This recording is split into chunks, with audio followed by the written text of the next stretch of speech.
Is it time to start shopping Tyreek Hill in your dynasty leagues? What NFC South running back just got a huge ringing endorsement from his head coach and is one NFC tight end a steal at his current FFPC Never Too Early Best Ball Tournament ADP? Plus, Craig Campbell, a winner of 6 leagues in the FFPC alone in 2022, as well as one of the most successful KFFSC players ever, and a guy who's coming off a $100,000 win last season, will join us to talk about his favorite Giants receiver to draft in 2023, whether Isaiah Pacheco is a nice buy in the FFPC right now, and much more. We've got a great show for you. Farrell Elliott is here. I'm Eric Balkman. Stick around. Your high-stakes fantasy football hour starts now. Under pressure, I've seen greater men than these lessons. Broadcast live and heard around the world, you are now watching the most entertaining hour of radio on the planet. Welcome to the High Stakes Fantasy Football Hour presented by MyFFPC.com with your hosts Eric Balkman and Farrell Elliott. The High Stakes Fantasy Football Hour is your home for analysis from the best players in the world. And now, because no one else was available, here are Eric Balkman and Farrell Elliott. Solace in the scripture, are we not all our father's sons? I became a man, nobody ever told me what a man was.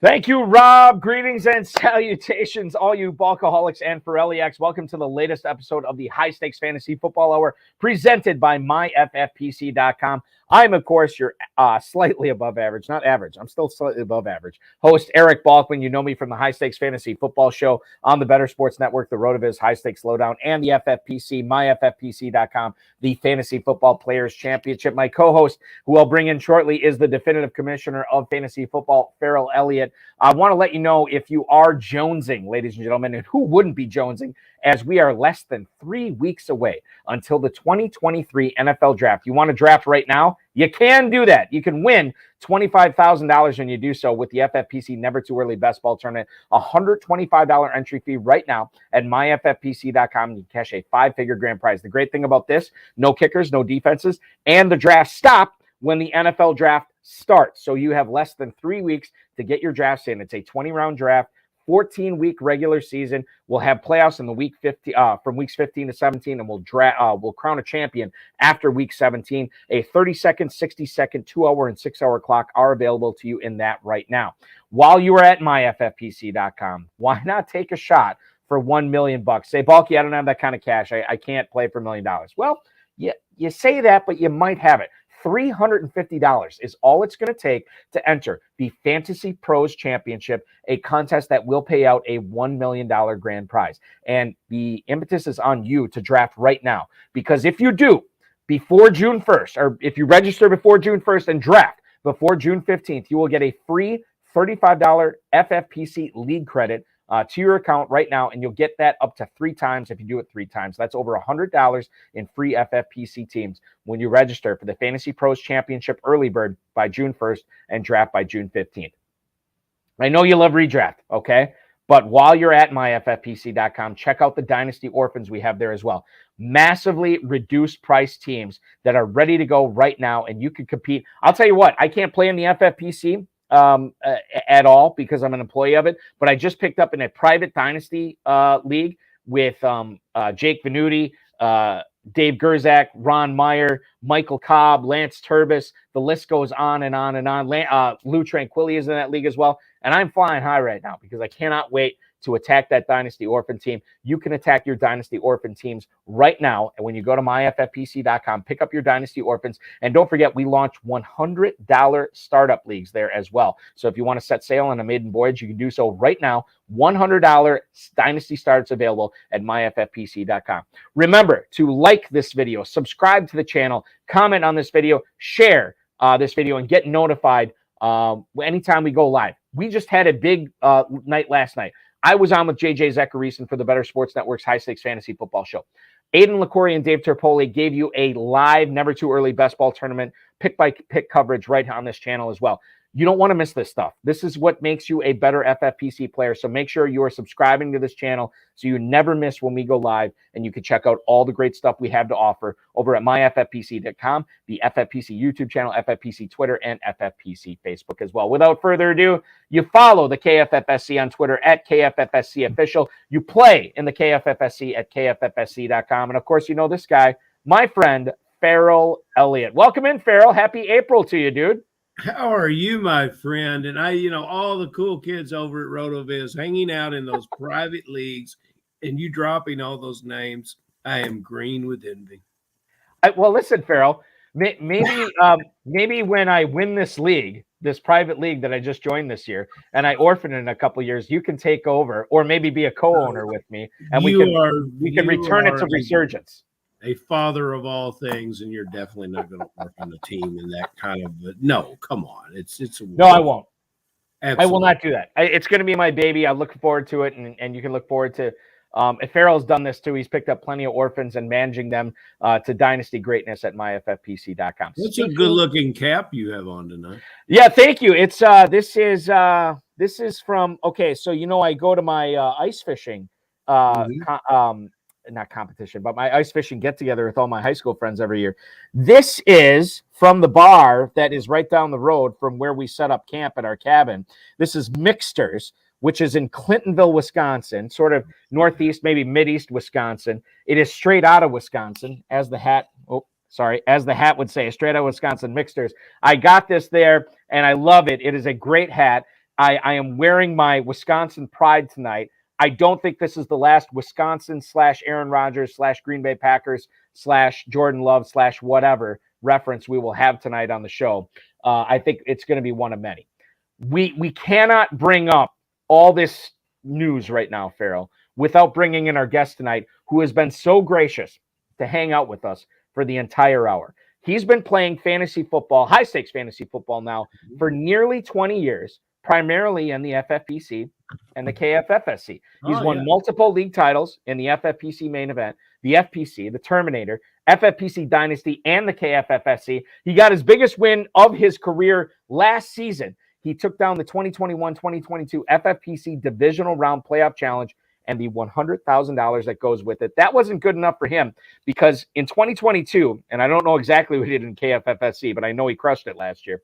Yeah. In the FFPC last year, Farrell, this guy won a half dozen leagues, high school leagues in the FFPC last year. You already follow him on Twitter at @CCampbellFF. Please welcome back onto the High Stakes Fantasy Football Hour, our mutual friend and longtime competitor in the FFPC and KFFSC, Craig Campbell. Craig, welcome in, man.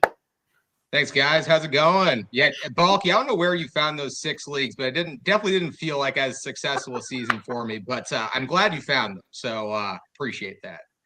Well, you're very welcome. And I'll tell you this. For a guy who wins $100,000 the previous year, ain't no many there ain't enough leagues that you can win the following year where it seems like you had a successful year. So congratulations on a baller 6-figure win last season.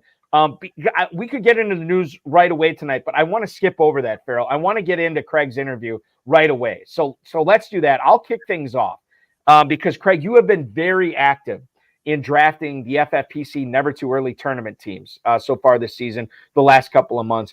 And for anybody who's curious about, how do I not embarrass, not only not embarrass myself, but how do I draft successful teams that I'm going to be happy with in November, December, and January? What are the secrets? What are the tips and tricks you can reveal to our viewers tonight that is going to help them be a better early drafter? Yeah, no, I'm not sure if I have all the secrets. More so, just tickets burning a hole in my pocket there on the site. Wanting to get in these drafts, but I'll give it my best shot. Yeah, I mean, it's really just, I think, to me, kind of embracing the uncertainty of the situation. I guess drafting before the actual NFL draft, and really, to me, not buying into maybe some of the situations you don't believe in. And then also, just drafting. I mean, to me, just drafting, the good players. Obviously, we're all trying to do that. But, not buying into the situations as much because we know the NFL draft is obviously going to destroy a lot of those. So yeah, that's in general the strategy I'm trying to take is just trying to just trying to draft good teams and not embarrass myself, like you said. See, Balky, I've known Craig Campbell since he was a mere lad, and I remember him fondly of those days. You know, he's the only guy that ever showed up at the event that I had to get an ID from. I had to make sure that he was of legal age to be there. He's a fantastic player. Commentary from the Dizzle, he is a baller. Love that guy. Every draft, every room is better when Craig Campbell is in it. And, you know, he's not going to give up any of his tricks of the trade, but he quietly goes about his business. And, yeah, he just keeps stacking up wins. Now, Craig, you've never seen a fantasy contest you don't like. General Manager Schoen and head coach Dayball at the Giants apparently have never seen a slot receiver they don't like. I'm curious, perhaps it's because they've had so many injuries. Perhaps it's because other teams are not valuing these players. I noticed that Richie James got out of there and is headed over to Kansas City, so that's -1. But do you have favorites in this lineup? And what do you think with the addition of the tight end Waller that they're looking to do with that position? How important is this position? I know that they've had injuries even before their time. They had Tony who was injured. Shepard is continually injured and still under contract. Your thoughts on the Giants slot receiver position, a position that should, with that quarterback, see some significant play? Yeah, I guess it does kind of seem like they're maybe gotten a little bit injury scared, I guess, from everything that's gone on last year. But yeah, I mean, I still like Wan'Dale Robinson. I mean, he definitely flashed last year. I'm pretty big on drafting the second year wide receivers. Usually, those are the guys who are going to take a big leap. Going into that second year. I like Wan'Dale, and then also, Paris Campbell coming in there, kind of again another guy that just seems to be bitten by the injury bug the last few years, and always getting a lot of hype. But yeah, I mean, I don't know the situation there. If one of them can emerge, I mean, that's going to be a lot of fantasy value there, I think. You think? I'm sorry, Balky. You go ahead. No, go ahead, please, Farrell. Do you think Waller is in essence a slot receiver, especially with Bellinger on the roster and on the field, a two tight end set with Waller essentially running out of the slot, much like in the way they tried to use Ingram, who would occasionally make an effort to catch a ball. Waller, a better player in this situation, I think that's good too. But so, Are you going to target one of these receivers? I like the X receivers. I like the Y receivers. I like a lot of things about this offense, but we've got a quarterback that's never been prolific throwing touchdowns. So there's a lot of competitions for those scores. Well, to service all these receivers like we would like in fantasy football, he's going to have to double his touchdown pass production. Yeah, I mean, they're not all going to hit, but I mean, at the very least, they're all going pretty late. So, you take your shots on one of them, one or two of them in a draft, and then hopefully you have someone that's going to outproduce their draft value by a significant amount. So, I think Wan'Dale, he's still going late enough to where you can take a shot at him in the double-digit rounds and still, I think, come out on top there, and then. Paris Campbell also. But to your point, Waller kind of functions also as that slot receiver. So it's going to be interesting to see how, Dayball kind of just fits them all in there.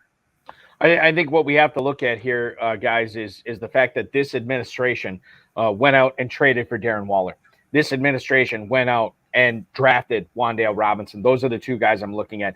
Yeah, Crowder and Campbell and these guys are there. And obviously they lost Richie James to the Where did he sign today? Richie James. He go to the Broncos?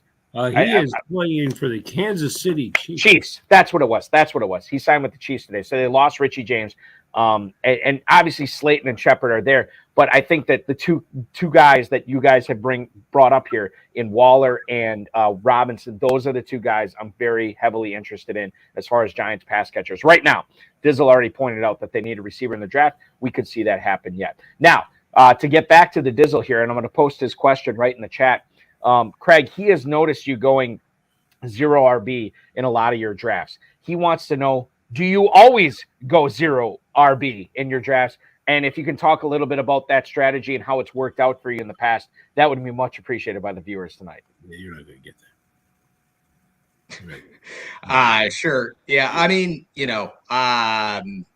definitely not always going to go 0 RB. I guess I just don't want to. I'm not one of these guys that are going to. I see some of these drafters going, just full on, I guess, robust RB, as some would call it, with 4 or 5 running backs in a row. I definitely don't subscribe to that theory.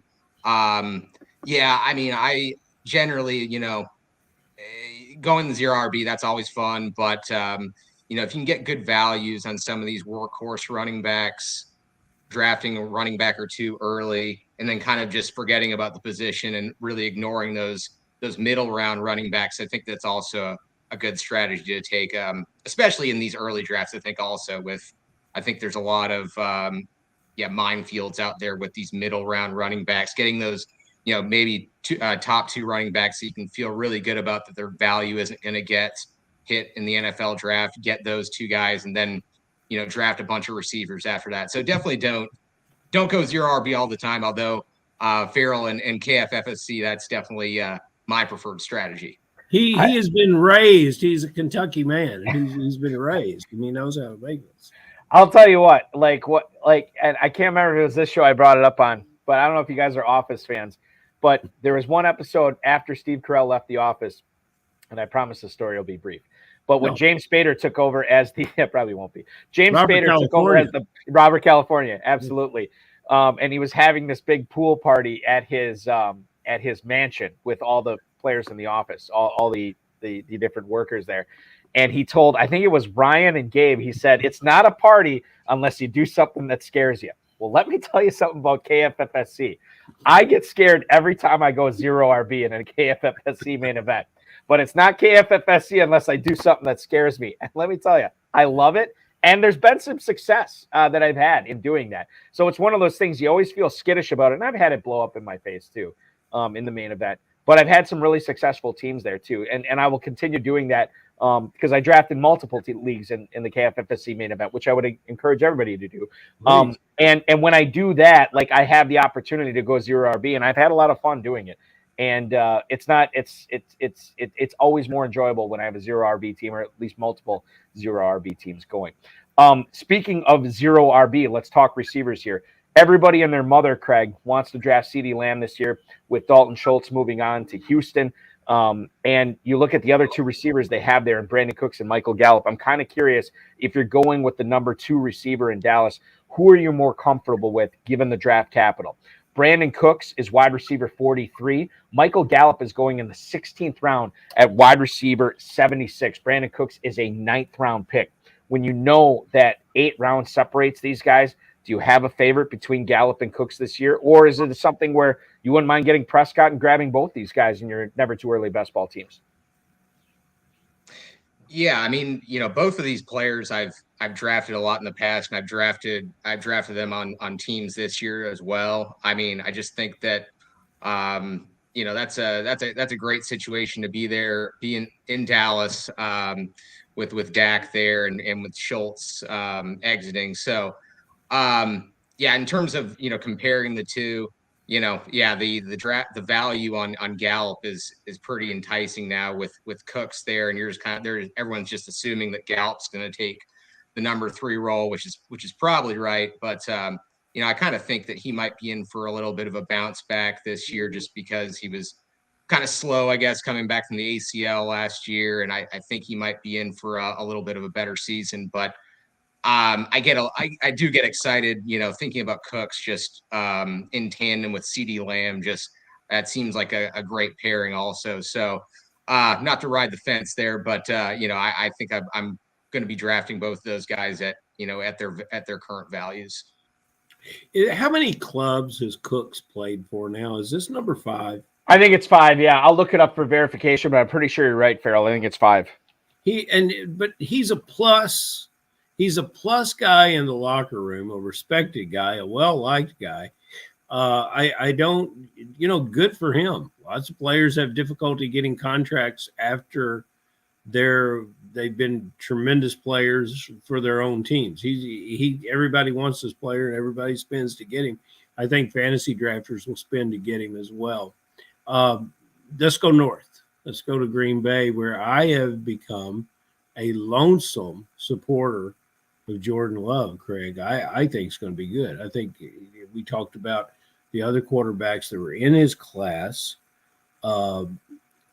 last year or during his draft year and how they've done well. And he's been the one that's had to wait. And what's going to help him do well is a stat line that improves over a 17-game season, 41, 6-11, and 7. That's Christian Watson.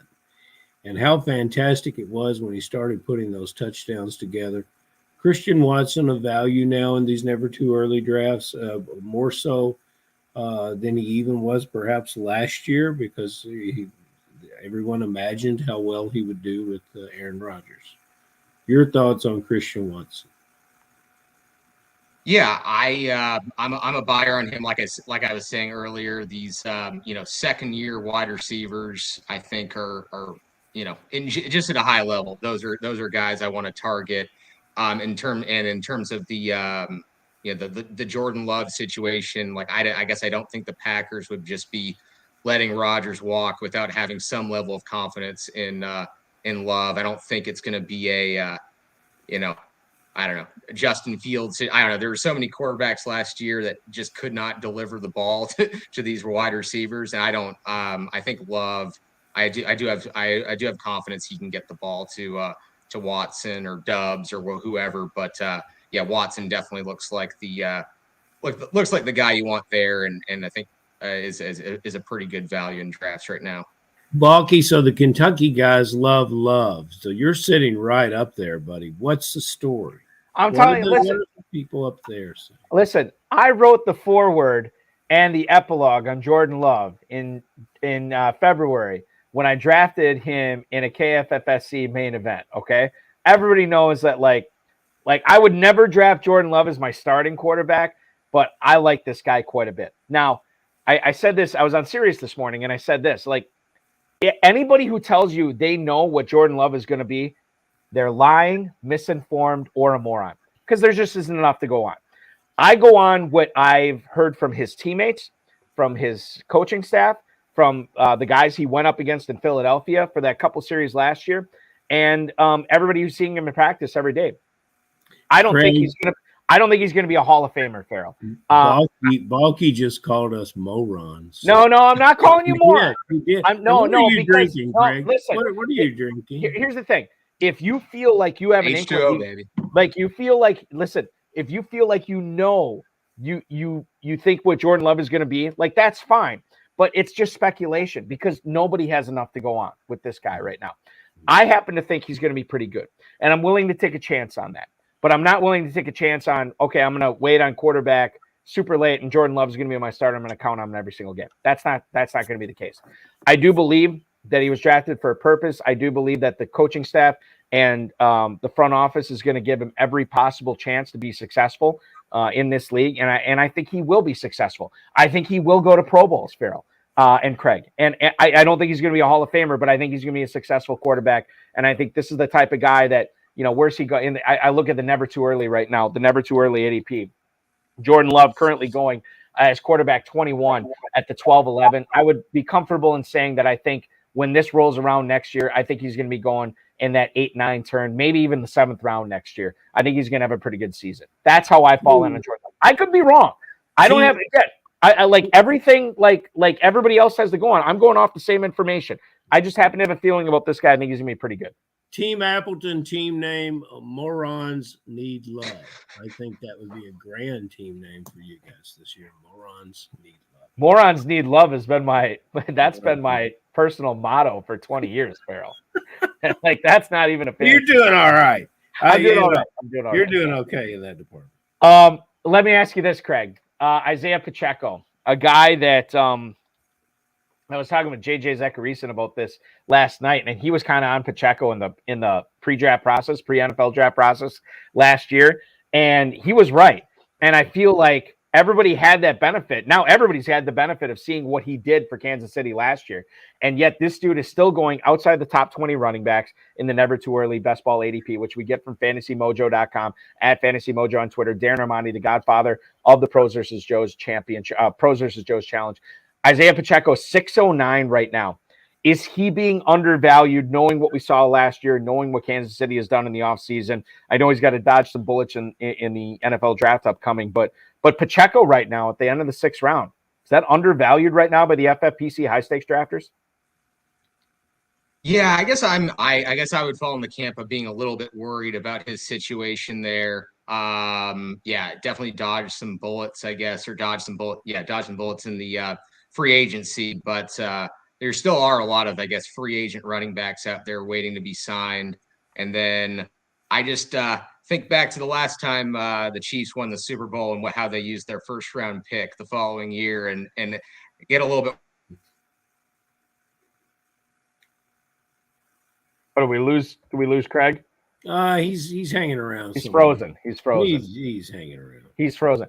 While we get him back, Farrell, your thoughts on Pacheco as a late 6th round draft pick in the Never Too Early tournament? You know, every time that I target him for the 6th round and he wiggles off the proverbial hook, somebody else grabs him. I wish I had taken him earlier. I like the way he runs. He runs with great. He runs hard. And for a guy that size, it seems like in the 4th quarter he's running harder than he is at the start of the game. So I really like this. I really like this player, and in the best ball, I would love to have him at that position. And I wish I had. In the 4 Never Too Early teams that I have drafted, I've only got him once, and that's because I waited too long, thinking that more people feel like Craig about him than I do, and I can understand trepidation, but that's the beauty of the best ball. Is you can put him on the club, you don't have to start him. So, right. And so that's a good thing. You know, we had Craig on earlier this year, and he had some internet issues. He may have to transition to his phone. It's possible. The Dizzle did not like my team name, but did agree with me on Cooks. So I feel okay. I feel okay. What, like on the flip side of I guess not really the flip side, but on the other side of the Kansas City Chiefs running back situation, Farrell, Clyde Edwards-Helaire bounce back. I mean, because this guy is free in drafts, you can have him wherever. I don't really know what the Chiefs have in store for him this year. He is a former 1st round pick, so is there something to be said for CEH? I think there is. He's, yes, and in that format. Again, that's what's good about it. And yeah, he's a 20th round pick. Oh, there he is. He's transitioned to the phone. And then hopefully you guys can hear me. Yeah, I know. Sorry. You sound even better. You can't get any more handsome, but you sound even better. You know, just my luck. My internet went out during this call. So yeah, I'm running good there. But I don't know how much you got of my Pacheco response, but just a little bit, I guess, concerned about maybe the Casey's plan to maybe add another back. But Well, I think they're going to add another back in Philadelphia. They've messed with success there. I look at when Miles Sanders had such the poor touchdown year that drove our friend Dave Turp crazy, and I remember that Boston Scott that year rushed for 7 touchdowns. Sanders moves his game south to Carolina. I wonder, Boston Scott, an increased role forthcoming, and where Kenneth Gainwell falls with that. And that's what keeps me from moving Gainwell up the draft board. What do you think about those running back situations in Philadelphia? And is that a situation where we see perhaps a free agent landing or one of the bigger draft picks? Yeah, I guess I would say maybe they're I could be wrong, but they might be done there with adding, I guess, any significant running backs to the stable. To me, just having, I guess, Penny, Gainwell, and also Scott there, it seems like they might be comfortable. And also, Philly just doesn't seem like they want to invest a whole lot into the running back position financially. So they got Penny on the cheap. I think just going with that kind of a three-headed backfield with them is maybe what they're going to do. Could be wrong there, but as far as investing, go ahead. Who thinks that Penny is going to complete the season or play 17? No, is anyone of that opinion? I would be a buyer on still on Gainwell and maybe Scott late, just because Penny has obviously flashed, but never shown the ability to stay on the field. And if you look at what kind of contract he got, did not get big money whatsoever. So I would be looking at the Penny signing as an opportunity to maybe buy on Gainwell at a little bit cheaper cost. Craig, we got Dizzle is talking about Bijan Robinson and Jahmyr Gibbs in the chat room. And he said the rumors are out there, and I've seen them too, is either the Cowboys or the Eagles to take either one if they are available. You've already made your point clear on the Eagles running back situation, but I am curious, when we talk about Bijan Robinson and Jahmyr Gibbs, as a dynasty player, as a redraft player, and I don't know how many shares of either one that you have right now, is there a preferred landing spot you would like to see them go? Given that both of them could go in the first round, but for sure both of these guys should be off the board in the second round. Are you rooting for either of these guys to land in a certain situation right now? Honestly, no. To be completely honest with you, I have not done my rookie research probably enough as I should have, and I'm kind of waiting for the draft just to kind of figure out where the landing spots are. I hope that one of them they don't go to Dallas, though. I'd like to see Pollard get his opportunity, kind of being the workhorse there. But I know Dallas, they love to draft their running backs, so I could definitely see that happening. Let's talk about the Atlanta Falcons. Again, another spot that Bijan Robinson could technically go in the NFL draft, but I want to focus in on the pass catchers there. Are you expecting a bigger FFPC season, tight end premium, as you know, from Kyle Pitts or from Drake London in 2023, Craig? They are separated by about a half round in the Never Too Early Best Ball tournament right now in the FFPC. Which one do you think has the bigger season this year? Yeah, I guess in terms of the bigger season, a vacuum, probably London, maybe. But I guess you made, the point being in the FFPC format, just having that, that stud tight end is really, so valuable. And, would feel like a kind of an idiot being, I bought Pitts, at his draft cost in the second round, almost in the first round last year, I think on a couple of main event teams, and then not buying him when he's, third, maybe into the fourth round this year. Who knows where he ends up? But I'm going to probably give him another chance this year to see if he can turn it around. And, it usually does take these tight ends, even the really, the guys with a lot of draft capital, a year or two to figure it out. So probably going to buy in on Pitts this year and give it another shot. I can't wait to hear all the Kyle Pitts truthers out there with the hashtag "See I Told You So's" tweets on the internet. Can't wait for that because it definitely could happen this year. Hey, Craig, we got another question from the YouTube chat right now. Former guest of the show, Jay Reed, piping in, a guy who you've competed against in not only the FFPC but the KFFSC as well.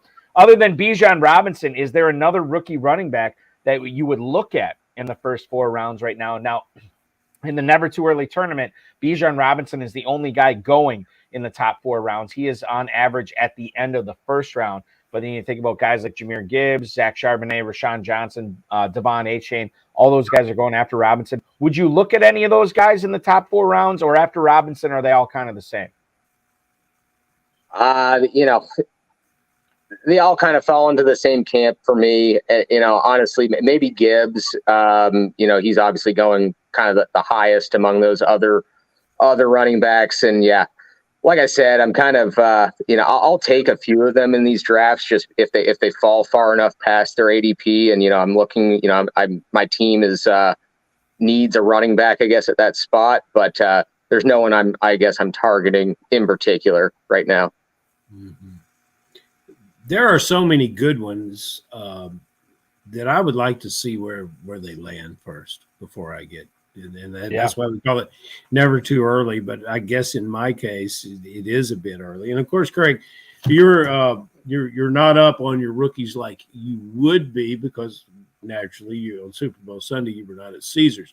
We're not holding that against you by anything, but we do have the Caesars 2024 Super Bowl invitation. Yours is the first to go out. Balky, we got any emails? We do, but do you want me to do them now? Otherwise, do you want me to skip over the NFL draft question for Craig?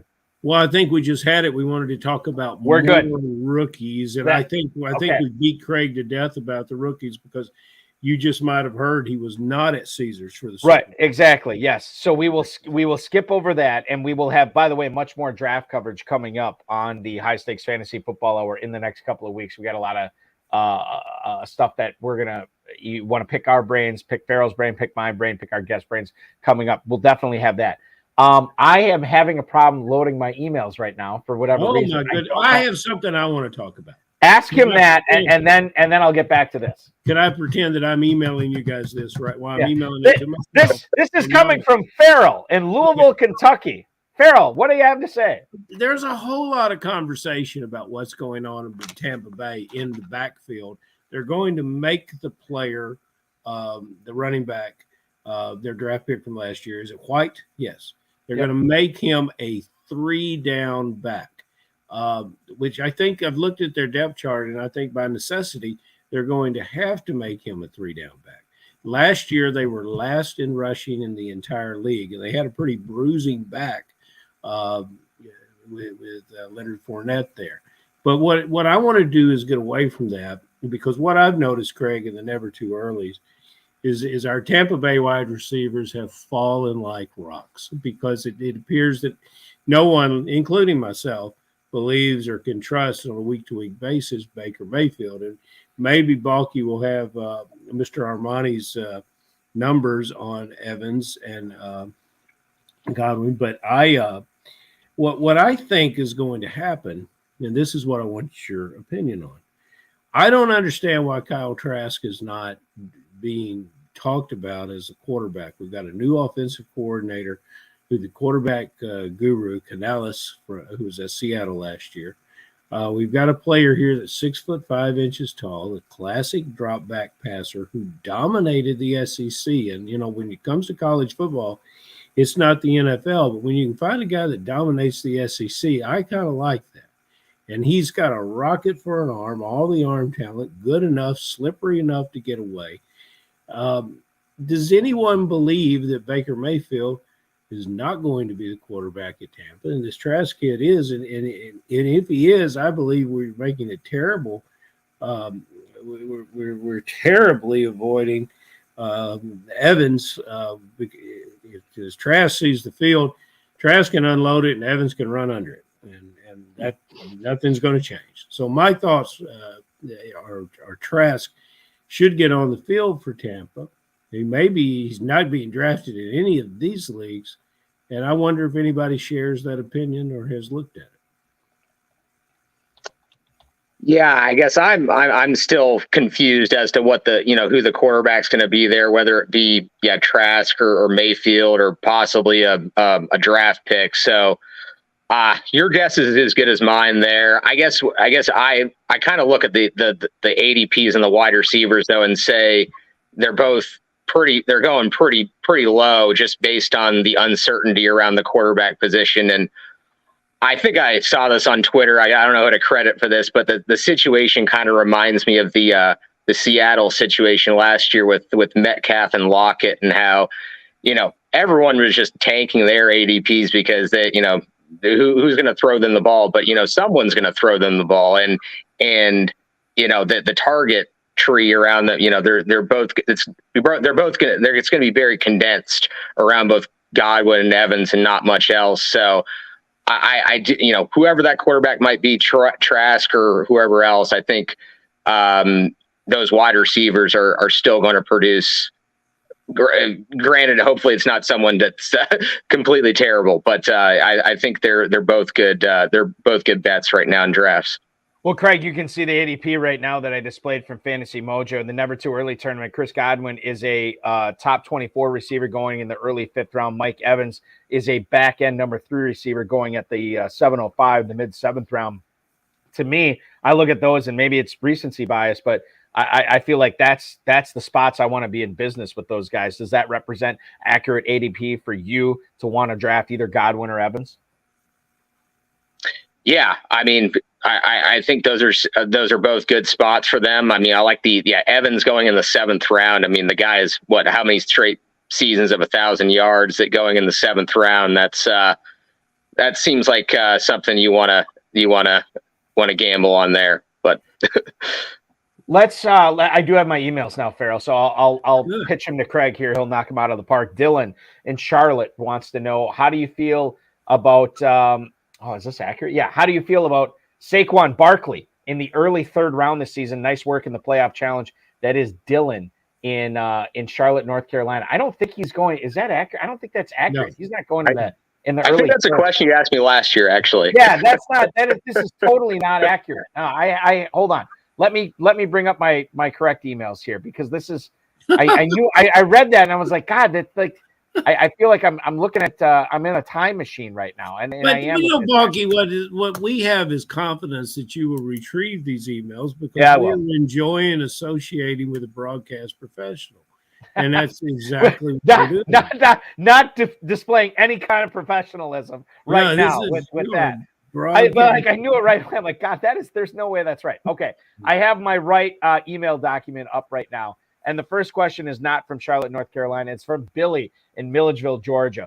Is now the time to make deals to get Trey McBride on my dynasty teams? Appreciate it, Craig. That is Billy in Milledgeville, Georgia. So Trey McBride right now, we have the benefit of seeing him a full year. What do you think about Trey McBride now in dynasty? And I think you have him in a couple of teams right now, right, Craig? I do, yes. And he was kind of a guy that was right on the cut line there of trying to get to 16 players. But that was someone I was trying to keep on my rosters. I mean, he was a pretty high end prospect coming out last year. And I think, he flashed towards the end of the season, and, Ertz, I guess, coming back from the ACL, who knows on him. So, that's a guy I see with, that has a lot of upside, that's, still going very late in redraft leagues also this year, that I think you can spend a late round pick on and see what happens. We have a next email here. It's not an email at all. It's a YouTube comment from Dave the Dizzle Gerzak in Appleton, Wisconsin. Out of 5 stars, Craig, what rating would you give the movie Hot Tub Time Machine? I'm going to assume 1 star means it sucked. 5 stars, it's awesome. Have you ever seen it? And what rating would you give it? I guess I have to come clean here. I've actually never seen that movie. It's I might have to, I'll after I get off here, I'll maybe, pop it on maybe. The Dizzle is on fire tonight. There's not enough people in the chat room to see it. He's got great phonetic situations of certain names, and the professor's not here. It's just one of the greatest performances that's being lightly attended. It just like Craig's movie list, lightly attended. I will, in Dizzle's defense, I will give it 5 stars. That is a really enjoyable movie. Rob Corddry steals the show, in my opinion. I loved it. Stan in Plant City, Florida, Craig. Is Sean Tucker a nice value in the Never Too Early tournament right now? Sean Tucker and thank you for the email, Stan in Plant City, Florida. So we look at Sean Tucker out of Syracuse. This is a player who is running back 54 in the 13th round. We don't know what's going to happen to him in the NFL draft. Craig, do you have anything to say about Sean Tucker? I guess what I'll say is, I think he has maybe have ended up on a few of my teams so far. He kind of falls into the category of the guys that, like I said, taking these rookie running backs that are going in the middle, 15th, 16th round, they can get drafted in a good situation, and all of a sudden we're drafting them in the third or fourth round after the NFL draft. So specifically for Tucker, I don't have anything. I don't have any great insights there, but it's just those types of profiles. I think you want to type of picks you want to make in the late rounds that it can really have an ADP spike after the draft. Farrell, I'm fresh out of emails from 2023. So why don't you go ahead and ask Craig? Yes. Well, I have an email that just came in. Oh, go ahead, please. Farrell, why? This is from Hendon Hooker, Knoxville, Tennessee. Farrell, why are not the guys in the caps, and especially the guy in the orange shirt, talking about me in fantasy football? Because I'm going to blow the doors off all these son of a bitches. Hendon Hooker from Tennessee. I just wanted to say his name once before the draft. Another guy that tore up the SEC. Perhaps we could do a show. And isn't that Superflex all about having extra quarterbacks? Oh, Maybe this is a Superflex guy, Craig. I find life too vexing to try to Superflex. I really haven't gotten into the Superflex leagues yet. I need to make that my next thing. But I guess a Hooker is getting some hype going in the first round now. So maybe we have to pay attention to him. Yes, pay a little attention. I will say this, and I'm not making any predictions here, gentlemen, but if the Packers do end up consummating an Aaron Rodgers trade with the New York Jets, and they get that 42 and that 43 pick, which would give the Packers 42, 43, and 45, I would not be surprised if one of those picks is indeed Mr. Hendon Hooker going to Green Bay. Would not shock me at all. That said, he could still sneak into the first round. I like the talent.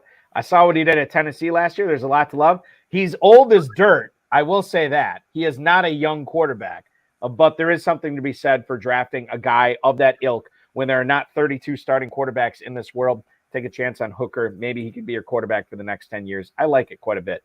Farrell, I want to get into the Fantasy Flash with all the headlines with Craig. Before we do that, I think you have one final question for him. Craig, I've got a final question. What are you doing with all that money? Balky wants to know.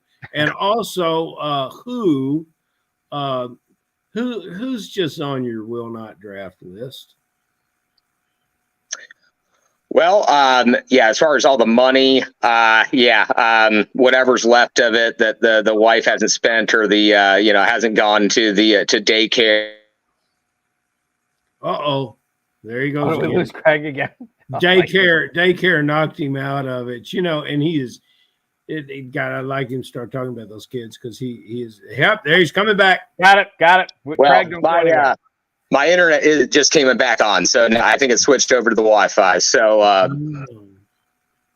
right, Farrell. Second part of your question was it? Somebody like Dave has brought up the fact. The Dizzle has brought up the fact that Will Levis might be too jacked up, which I think that means that he's got too much muscles. I think. Is there someone you don't like coming up in the upcoming draft? I had an old scout that never would call it the draft. He would call it the annual selection process. I always loved that, but that's beside the point. Is there anyone in this year's annual selection process or a veteran that you just don't want to be in business with? If they gave you an extra round, you still wouldn't draft him in the never too early.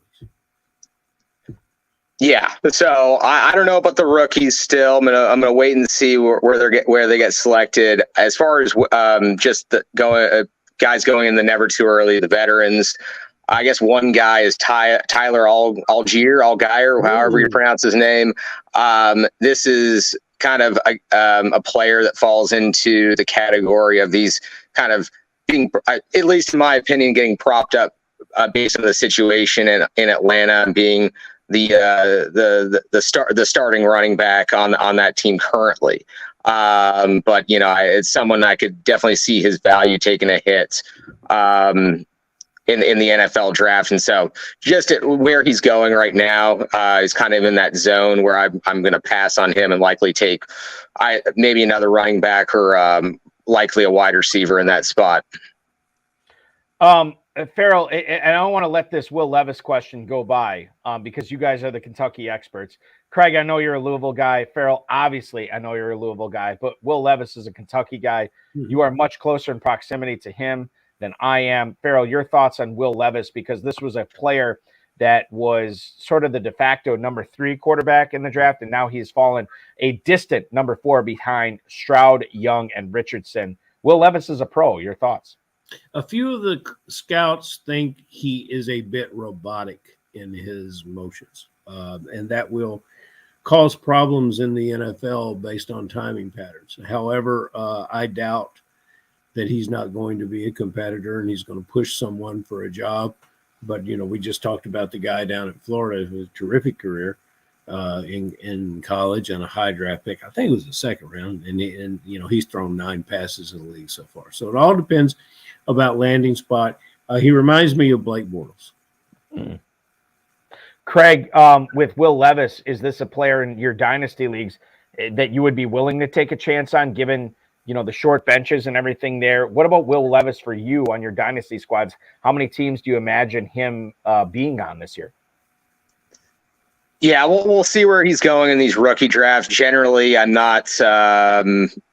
You know, you just can't hold on to these guys too long, in at least in the FFPC leagues. You know, if it does seem like he's going to get drafted into a situation where he's going to start immediately, I mean, it is a little bit interesting just based on his athleticism.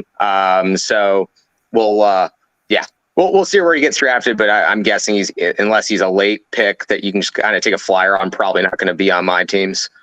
Yeah, Superflex, totally interested in him. Other than that, I'm gonna say no. All right, we'll go rapid fire on these next subjects because we're already coming up on an hour here. Craig, I'm gonna throw this first one to you.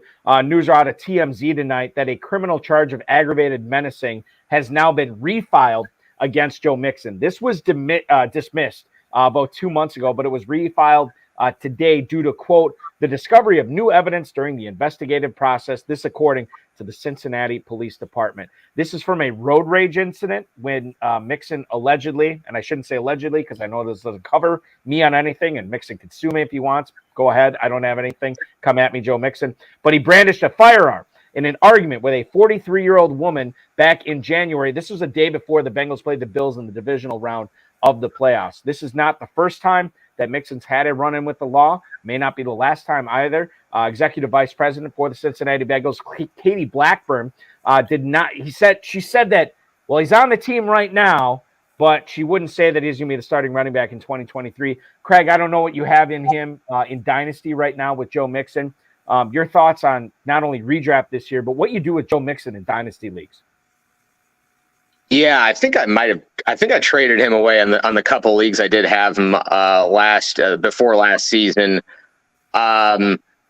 Yeah, I really have no idea. I mean, if he's going late enough in these redraft leagues, take a shot on him. Seems like with the way the legal situations kind of play out in the NFL, it just takes such a long time for something to happen. You can look at the Kamara situation from last year. So my guess is that he's going to catch on with another team, and his season's likely not going to be impacted. But I'm obviously not a legal expert, so yeah, we'll just kind of see what happens there. But yeah, if he's going late enough, and then Dave just put 10th round, I mean, yeah, taking a flyer in that round on him is probably good enough. Yeah, the Dizzle pointing out in that $35 best ball tonight, he did go in the 10th round. I'm on board with you, Craig, there. I think he makes a lot of sense in the 10th round. Before that, I don't know. You're playing with fire. I always quote Joe Del Zanero. There's no such thing as a bad pick after the 10th round. And Joe Mixon bordering on the 10th round, I'm fine with that at that point. Who said that, Walkie? Joe Del Zanero, Baker Boy. Always. I tell you what, we are dropping some names tonight, Craig. Look. I don't think we have to be a legal expert, but we can be a Brown expert. And the Brown family has very little tolerance for this kind of behavior in their city of Cincinnati, Ohio. And I think this guy's history with Cincinnati is quickly coming to an end. And you look at their depth chart at running back, and you understand what players they may be in the remainder of free agency, the June 1st cuts, and what we might be looking at in the draft from the Cincinnati Bengals. So I rue the day I cut Travion Williams off my dynasty teams because right now it's looking pretty good. Farrell, Tyreek Hill had a bit of a bombshell yesterday on the Totally Offensive podcast that is hosted by current Kansas City Chiefs Gehrig, Dieter, and Anthony Sherman. Tyreek Hill said his plans are to play 10 seasons in the NFL and then retire after 2025 when he is coming off his age 31 season. He might want to move on to other business ventures and maybe coaching after that. He has been an All-Pro 5 times, won a Super Bowl. He's been voted to the Pro Bowl all 7 years in the league. I have to ask, dynasty leagues right now, are we concerned with this? Do we do anything different if we never heard this announcement from Tyreek Hill, if you do have any shares of him in dynasty leagues? If I can, you're telling me I can get 3 more years of Tyreek Hill? I'll take Yes. 3 more years of Tyreek Hill over just about anybody else in fantasy football. So Okay. I'll be fine with my Tyreek Hill. Craig, I was talking with JJ Zacharyson about this last night. He's like, look, you're probably going to be looking at this guy. You're probably already looking at moving this guy in his age 31 season anyway, whether he announces this it's retirement now or not, or potential retirement now or not. Like, it's one of those things where, like, it's not really news, right? Yeah, no, that's getting filed under the just something I'm going to ignore. I mean, yeah, three more seasons, or he'll probably change his mind anyway if he gets another contract. So, yeah, I'm not really listening to that. Craig, listen to this though. Jeff Howe from The Athletic is reporting that the New England Patriots have, quote, quietly shown interest in adding another blue chip running back in the draft. Now, he also said in the same report on The Athletic that the Patriots want to build the running game around Ramondre Stevenson. However, they do have the whole 14th pick in the draft.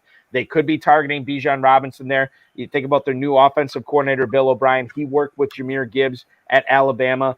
This is the time, like, if you're seriously worried about one of your running backs not being able to dodge these running back bullets in the draft, you move him right now. I don't know if you have Ramondre Stevenson anywhere, but for anybody who does, is this the time that you're willing to take less than 100 cents on the dollar to not have this headache going into the NFL draft in a few weeks?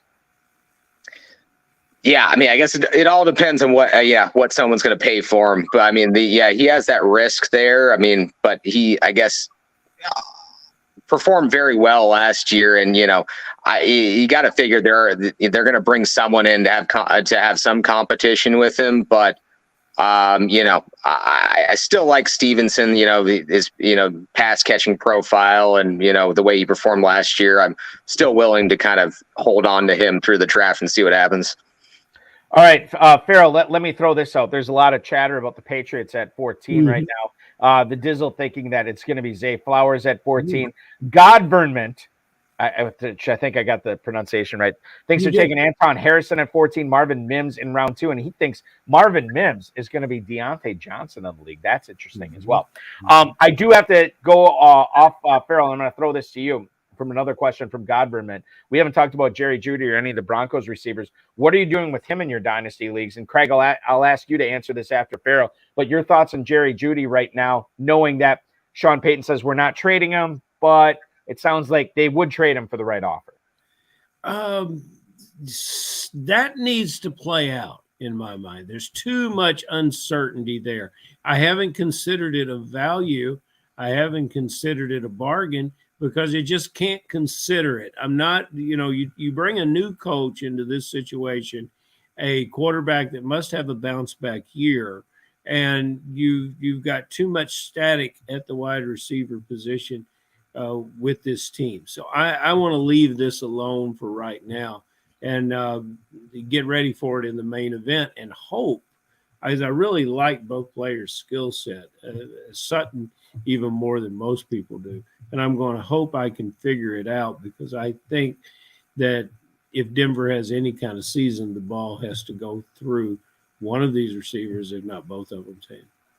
Craig, your thoughts on Jerry Jeudy right now? And I'll tell you right now, as far as his ADP goes, which is what we care about in the FFPC Never Too Early Best Ball Tournament, he's wide receiver 25. He's going off at the 506 right now. Craig, your thoughts on Jerry Jeudy from a redraft perspective?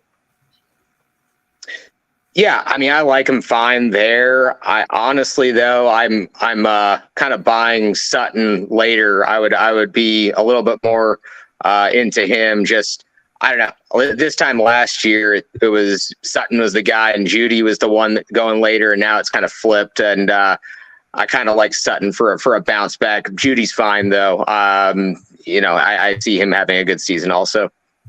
All right, so let's talk about this, guys, and I want to get to as many emails as we can. I know we kind of talked about Darren Waller already, so Craig, let me pitch this first email to you, and it is from Doug in Bedford, Mass. What's up, guys? I think the buying window on Deshaun Watson is closing, but do you guys see a bounce back season for him in 2023 as well? He's starting to be drafted as if he's going to have one in the FFPC right now. Thank you to Doug in Bedford, Mass, for watching, listening, and emailing. Deshaun Watson has moved up to quarterback 9. He is now in the 7th round of the Never Too Early Best Ball tournament. Craig, as Doug points out, I do think he's being drafted as if he's going to have a bounce back because last year he was pretty bad when he came on. I'm of the opinion he can't get much worse, but would you want to be in business with Deshaun Watson at the end of the 7th round? Yeah, it seems a little high just based on the way he performed last season. But, it's one of those guys, you get after the first few quarterbacks being drafted, he does have the upside to perform like at the Josh Allen, Jalen Hurts, Mahomes level. And he's one of those guys. So I can definitely see why people are taking a shot on him. But, yeah, just a little bit skittish just based on what I saw last year after he hadn't played in so long. Farrell, Danny in Detroit says, asks, I should say, which player are you more excited about for dynasty purposes, Devin Achane or Kendre Miller? Thank you, Danny in Detroit. Farrell, your thoughts on Achane and Miller? Landing spot unknown. I'm going with Achane because I like the testing. I like all aspects of the testing. I like what he did. I thought he was successful in what he had to do to lock himself in with the scouts. So yeah, Achane's my guy. Craig, I look at these two players and I look at the upside with Achane because I think he's the more athletically talented, athletically gifted running back. But I do think Kendre Miller is the type of guy that while he doesn't do anything exceptionally well, he does a lot of things pretty good.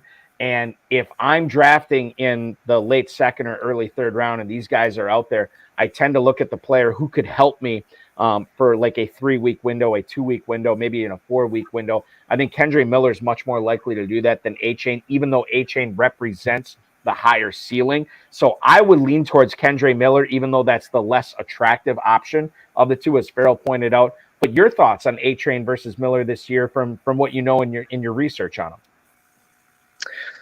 them? Yeah. Honestly, I don't have a whole lot of background on either of them right now. Kind of waiting for the draft. I probably should have come on this show after the draft to give you my thoughts on these guys. But yeah. Listen, Craig, everybody says that, okay? Because we're all in the dark. We thought that you were sort of, jamming a little bit when you went offline there. We thought you were doing a little work. Craig was doing his research. No question. Coming back but okay, so Craig, let me ask you this, because these are players that you have seen before, and this is the final email we're going to leave the viewers with tonight. Ted in Bakersfield, California. Which receiver would you rather draft in the FFPC Never Too Early tournament? DK Metcalf in Seattle or Chris Olave in New Orleans? Craig, which one would you rather have? Yeah, I'm going to go with, I guess, Olave there. I still kind of feel like, I mean, Metcalf's great. But, I still kind of view both Metcalf and Lockett as kind of a 1A situation there where, I would rather, honestly, I like the value on Lockett more, I guess, later. Whereas Olave, I don't have a whole lot of confidence in the Michael Thomas bounce back at this point. And really, you could see him, I think, taking that next step and just really being an alpha receiver there in New Orleans. Farrell, I totally agree with Craig. And I'll say this, too. I think that Tyler Lockett has perennially been underrated by FFPC drafters over the last 4 or 5 years. and I think DK Metcalf gets propped up because of that. Chris Olave, I'm willing to roll the dice on this year for a couple of reasons. Number one, his quarterback play is going to be a lot better. Number two, this is going to be his sophomore year in the league. We see these players take a leap. He was a 1,000-yard receiver last year, so it should be getting even better and better. And I am not, like Craig, I am not a believer in Michael Thomas. I understand why there's reason to be positive about this guy, and there's everything to love about him, coming back this year. But the age, the injuries, I think is too much. So I am betting against Michael Thomas. It's a bet I could lose, but I feel pretty comfortable betting against Michael Thomas, betting on Chris Olave, and the fact that he gets Derek Carr this year. I'm very, very excited for him. These guys are going very close in drafts right now. This is not a situation where I'd be like, okay, I want to divvy up these guys 50-50 in all my leagues. I think I'm much more closer to like 75-25 or even 80-20 in favor of Olave over Metcalf this year. Commissioner, your thoughts on that? Yeah, I'm right there with you guys. We identified Olave as a player last year that we said was most ready to contribute in the NFL of all the rookie receivers, and we hit it right square out of the park with what we needed, even with the quarterback situations that they had to live with. So I think perhaps for best ball, I might be hesitant. I might answer that question this. If I'm in the third round, middle of the third round, and both receivers are there, and I don't have a receiver yet, I might take Metcalf. But if I had the receiver in the first round or even second, I would probably go with Olave. And I that's just a feel thing that if I've gone running back, quarterback, tight end in those first two rounds, Metcalf just feels like for the build that I can take him there in the never too early and then get Lockett later and then get both players and have that position. I love the New Orleans receiver and score, and I love the tight end. And the league is full of redemption stories, and Thomas is a long shot redemption story, but people believe in him in that front office despite all the drama that he has caused them. It's not because they're over invested in him, it's because they like the player, understand what he did, and we know that when he was part of this team, is 150 targets and leading the league in receiving. Nobody expects that. But I think being around this quarterback, who's one of the best leaders in all of football, that he's going to elevate everyone in that locker room. And if Thomas is not on board, the other guys will be. But I hope Thomas is. Guy, we are always on board with whether it's FFPC analysis, KFFSC analysis, is Craig Campbell. C. Campbell FF on Twitter, a guy who won $100,000 in the FFPC last year, 2 years ago, beg your pardon, and a guy who won a half dozen FFPC leagues last year. He won them. He doesn't even realize it, people. That's how good he is in fantasy football, not to mention all his success in the KFFSC. Craig, I can't wait to talk to you again. This was certainly a great time that we get anytime we get you on the show to pick your brain. I'll see you in Louisville, and I will wish you good luck in all your FFPC and KFFSC leagues this season. Thanks so much for making us a part of your Friday night, dude. Appreciate it, guys. Yep. Have a great weekend. Talk to you later. Thank you. Right. Craig Campbell, ladies and gentlemen. The man, the myth, the legend. Glad to have at C. Campbell FF on the program tonight. A guy, Farrell, you probably couldn't even count on two hands how many Kentucky leagues he's won over the years. Yeah, he's done so very well. And the thing about it is he's always in it. Yes. Whether he wins it, he's always there. Mm-hmm. And he's just, when he's not, and when he's not there directing the room, I teased him tonight about not being there for Super Bowl. He was there the first year we had it. But my point is that he's one of those guys that you really miss when he's not there. And right. That's part of what, that's part of what our league about. That's part of what the FFPC is about. You go there with the idea that you're going to run into certain guys. And so when they're not in the room, and man, you know what? When you can play against a guy like that and beat a guy like that, then you know you're doing something right. That's 100% accurate on that. And a guy that we never like not having in the HSFF hour room is Farrell Elliott. KFFSC.com is where to go. April 11th, the Always Dreaming division of the Run to Daylight Sweet 16 Championship is drafting. You're going to have at least what looks like 4 drafts after that, including a slow draft. So make sure you're getting over We're eventually gonna have 8 of them. Whether or not there's demand to fill it pre-draft, it's hard to determine right now. And we have not aggressively marketed it. We're just kind of letting see where we go with it, because we'll get it in. We'll get the 96 team league in with the $200 buy-in for it, and it will be great. Balky, how are you celebrating Easter?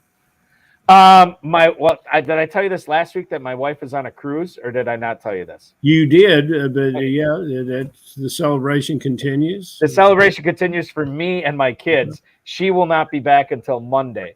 So Easter Sunday, I'm sure it will be full of Easter egg hunts, some church, and then I'll probably check out some baseball, Masters, and NASCAR that day as well. Fantasy football drafting, perhaps. We shall see if I can carve out enough time in my day hanging out with my kids for that as well. But I'm very excited. Yeah, you should be. I'm also excited to talk with Farrell Elliott, the definitive commissioner of fantasy football. KFFSC.com. Sign up for the main event right now. A $25,000 grand prize is at stake. Follow the KFFSC on Twitter, KFFSC official, KFFSC.com. Farrell, be good. Happy Easter, and we will talk with you again next Friday, dude. See you, brother.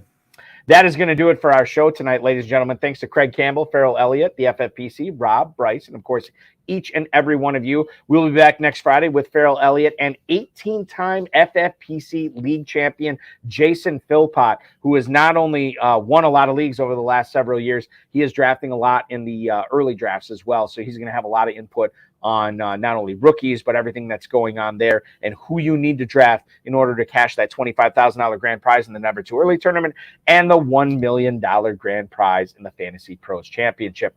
In case you missed it on Tuesday night, watch the RotoViz High Stakes Lowdown with Tim Gilbertson, a winner of 10 FFPC Dynasty Leagues in his career. That's on FFPC Twitter, Facebook, and YouTube, including this channel that you're watching on right now. And, of course, rotoviz.com/podcast if you want the audio-only version or anywhere you get podcasts. The High Stakes Fantasy Football Show on the Better Sports Network will go again live Thursday night at 7/6 Central on bettersports.com. In case you missed it last night, JJ Zachariason from lateround.com had a lot of great stuff on a lot of rookies in this year's NFL draft. You can check that out, bettersports.com.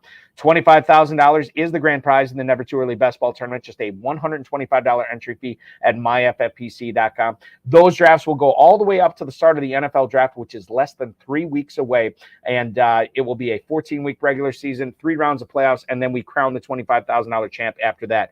30-second, 60-second, 2-hour, and 6-hour drafts are available at myffpc.com. Go to myffpc.com to register for the Fantasy Pros Championship. $350 is the entry fee, and yet you could win $1 million. First time we've ever offered that ever in the history of the FFPC. You're looking at 2-hour, 6-hour, and 60-second clocks there, and we'll have drafts going on all weekend. I'll be commissioning a lot of those this weekend, so I will see you in the draft rooms there if you sign up for that, which you should before June 1st, because if you sign up before June 1st and draft before June 15th, you will get a free $35 FFPC league credit added to your account. MyFFPC.com is where to go for that, and you can get that up to 3 times. That's over $100 in FFPC league credits there. Adopt a Dynasty Orphan team today at MyFFPC.com.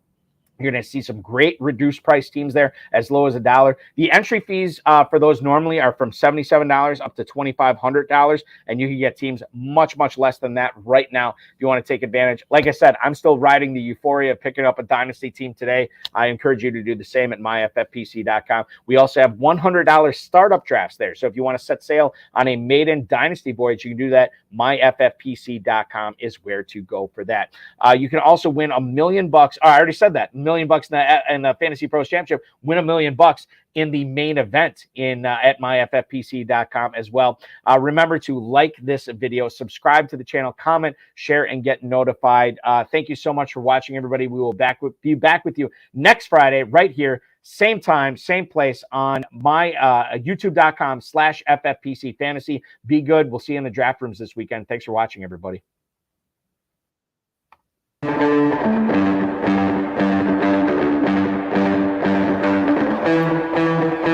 This has been another episode of the High Stakes Fantasy Football Hour presented by myffpc.com. It was broadcast live and was watched around the world. Balky and Farrell will be back next week with more analysis, more interviews, and more advice from guests much smarter than they are. Thanks for watching, and we'll talk with you again next week.